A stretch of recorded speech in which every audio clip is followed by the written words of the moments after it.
జిందాల్ కోసం గతంలో తీసుకున్న తమ భూముల్ని తమకు అప్పగించాలని గిరిజన రైతులు ఉద్యమాన్ని చేపట్టారు. ప్రభుత్వం ఈ వ్యవహారంపై స్పందించకపోవడంతో రైతులు ఆమరణ నిరాహార దీక్షకు దిగడానికి సిద్ధమయ్యారు. పెద్ద ఎత్తున పోలీసులు మోహరించడంతో ఉద్రిక్త పరిస్థితులు నెలకొన్నాయి.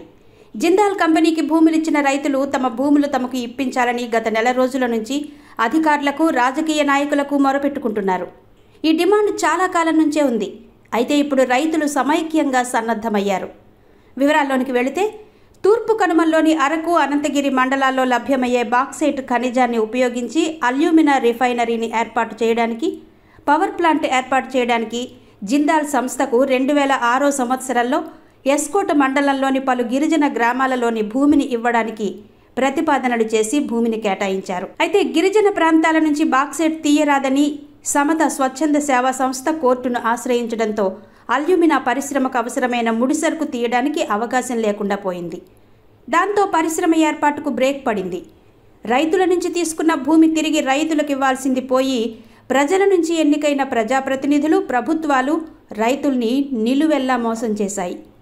ఆది నుంచి భూ నిర్వాసితులకు అన్యాయమే జరిగింది. 1960లో తాటిపూడి దగ్గర జలాశయం ఏర్పాటుకు అప్పటి ఇందిరాగాంధీ ప్రభుత్వం పూనుకొని జలాశయ నిర్మాణం కోసం సేకరించిన భూమిలో నివాసముంటున్న ప్రజలను ఖాళీ చేయించి వేరే గ్రామాన్ని ఏర్పాటు చేసి భూములను డీ పట్టాలుగా ఇచ్చారు.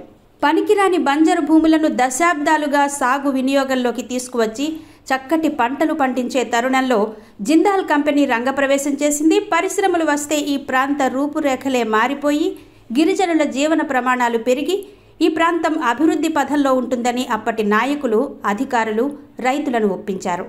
దాంతో అమాయక రైతాంగం తాము పండిస్తున్న భూములను సైతం వదులుకున్నారు. అలా ఎస్కోట మండలంలోని కిల్తంపాలెం, చినఖండేపల్లి, ముషిడిపల్లి, చీడిపాలెం, మూలబొడ్డవర గ్రామాల పరిధిలో కాంగ్రెస్ ప్రభుత్వం 1127 ఎకరాల భూమిని అల్యూమినా పరిశ్రమ ఏర్పాటుకు సేకరించింది. అయితే నేటికి 18 సంవత్సరాలు గడుస్తున్నా పరిశ్రమ రాలేదు సరికదా, ఉన్న పంటలు పోయి దాదాపు 1200 ఎకరాల భూమి నిరర్ధకంగా మిగిలిపోయింది. 1200 ఎకరాల్లో పంట ఉత్పత్తులు లేక చౌడుగా మిగిలిపోయిన పాపం భూదేవిదా లేదా పాలకులదా? నష్టం మాత్రం రైతులదే. ఇక భూ నష్టపరిహారం విషయానికి వస్తే, మెట్టు భూమికి 2 లక్షలు, పల్లం భూమికి 2,25,000గా నిర్ణయించిన ప్రభుత్వం వాటిని అందజేసిన BSO 24 ప్రకారం RR ప్యాకేజీని మాత్రం అమలు చేయలేకపోయింది. ప్రభుత్వ లెక్కల ప్రకారం ఎస్కోట మండలంలోని చీడిపాలెంలో 136 ఎకరాలు, చినఖండేపల్లిలో 84 ఎకరాలు, కిల్తంపాలెంలో 360 ఎకరాలు, మూలబొడ్డవర గ్రామంలో 253 ఎకరాలు, ముషిడిపల్లిలో 34 ఎకరాలు వెరసి 866 ఎకరాల డీ పట్టా భూమిని జిందాల్ కోసం రైతుల్ని ఒప్పించుకుని తీసుకున్నారు.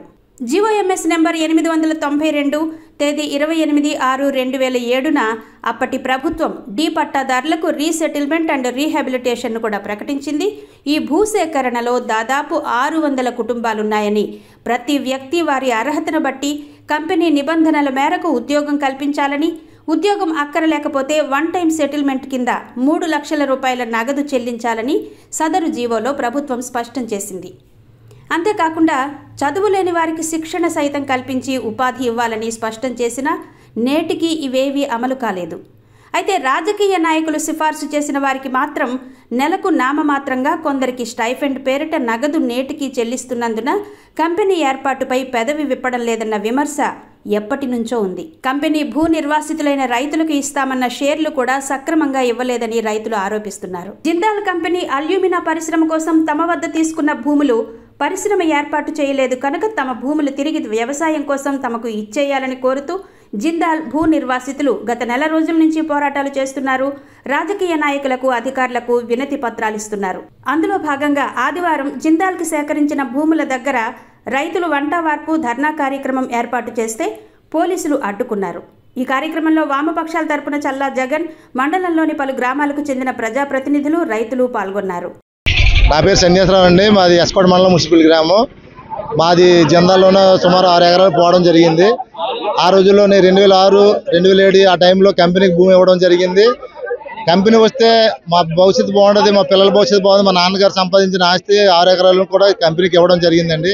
ఆనాడు 2007, 2008లో ఇచ్చామండి. 2,05,500కి ఇచ్చాం ఎకరా. కంపెనీ కడితే బాగుంటుందని ఇచ్చాము. కనీసం ఇప్పుడు కంపెనీ నిర్మాణం జరగలేదండి. 2013లో ఏదైతే జీవో పెట్టాడో ఆ జీవో రద్దు చేయాలి, ఖచ్చితంగాను రద్దు చేసి మా కంపెనీ వచ్చి రావడం వల్ల మాకు న్యాయం జరుగుతున్న భూములు ఇవ్వడం జరిగింది. ఆ కంపెనీలోని భాగస్వాములు ఉండే షేర్లు 6 నెంబర్లు కూడా రావడం జరిగిందండి. కనీసం మాకు జందాల్ కనకరావు అనే ఒక ఆయన అక్కడ ఉన్నాడు, కంపెనీలో ఉన్నాడండి యాజమాన్యంలో. ఆయన కనీసం పట్టించుకోలేదు. ఈరోజు జందాల భూములని వ్యాపారం చేస్తున్నాడండి. ఆయన మొత్తం భూములన్నీ కూడా 2 లక్షల రూపాయలు ఇచ్చిన భూములు ఈ రోజేమో 50 లక్షలు 70 లక్షలు అమ్ముకుంటుండు. జందాల్ కనీసం కంపెనీ వచ్చి నిర్మాణం చేసి మాకు సమాధానం చెప్పాలి. కంపెనీ యాజమాన్యం వచ్చి మా రైతులతో ఒకసారి మీటింగ్ పెట్టి మా బాధలన్నీ మా కష్టకాలన్నీ అడిగి తెలుసుకోవాలి. ఆనాడు 2007-8లో ఇచ్చిన భూములన్నిటి కూడా సుమారు 1100 ఎకరాలు సుమారు ఇవ్వడం జరిగిందండి. ఇప్పుడు ఈ 4 పంచాయతీల భూములన్నీ ఎప్పుడు కూడా మేము మంచి అని సడైన కంపెనీ వస్తే బాగుపడదు ఎంతో ఆస్తి ఇవ్వడం జరిగింది. కనీసం పట్టించుకోలేదని కనకరావు అనే వ్యక్తి ఆయన ఖచ్చితంగా భూముల వ్యాపారం చేస్తున్నాడు. ఆ రియల్ ఎస్టేట్ వ్యాపారం చేయడం, ఇక్కడ పల్లెల్లోనూ గ్రామాల్లోని చిన్న బ్యాచ్లు తయారు చేయడం, బ్యాచ్లకి ఏమో వాళ్ళకి డబ్బులు ఇవ్వడము, ఆయన చెప్పినట్టు విన్నట్టు చేసుకోవడం, మాకు గొడవలు పెట్టడం తయారు చేశాడండి. ఆ విధంగా అది మంచి పద్ధతి కాదని కంపెనీ యాజమాన్యం చెప్తున్నామండి. మేము ఎప్పుడు రాజకీయంగా కూడాను మేము ఎప్పుడు పూర్వం ఉండి కాంగ్రెస్ అండి మాది. ఈ 4 పంచాయతీలు ఎప్పుడు కూడా కాంగ్రెస్ పార్టీలో ఉండేవారమే. కాంగ్రెస్ పార్టీలో ఎప్పుడు ఎన్నికలు జరిగిన సరే 4,000, 5,000, 3,000 మెజార్టీ కల్పించారు ఈ 4 పంచాయతీలు కలిపి. అలాంటిది తర్వాత వైసీపీ గవర్నమెంట్ వచ్చినప్పుడు వైసీపీ గవర్నమెంట్ కూడా ఓట్లు వేసి గెలిపించామండి. కంపెనీ నిర్మాణం చేస్తారని అక్కడ జరగలేదు. ఇప్పుడు మళ్ళీ కూటమి ప్రభుత్వానికి రఘురాజు గారు ఎమ్మెల్సీ గారు ఉన్నప్పటికీ ఆయన వద్దనే ఆయన వైసీపీలో ఉన్నప్పటికీ కూడా మేమేమో కూటమి ప్రభుత్వానికి ఓట్లేసి 1,500, 2,000 సుమారు ఓట్లు మెజార్టీ కల్పించాము 4 పంచాయతీలను. అయినా మాకు న్యాయం జరగలేదు. అందరూ గిరిజనులు అక్కడ SC ST ప్రజలండి. ఖచ్చితంగా యాజమాన్యం దిగొచ్చి ఖచ్చితంగా మా బాధలు విని ఒకసారి మీటింగ్ ఏర్పాటు చేసి రైతులతోటి మాకు పరిహారం చెల్లించి మా బాధలను పట్టించుకుంటానికి కోరుతున్నామండి.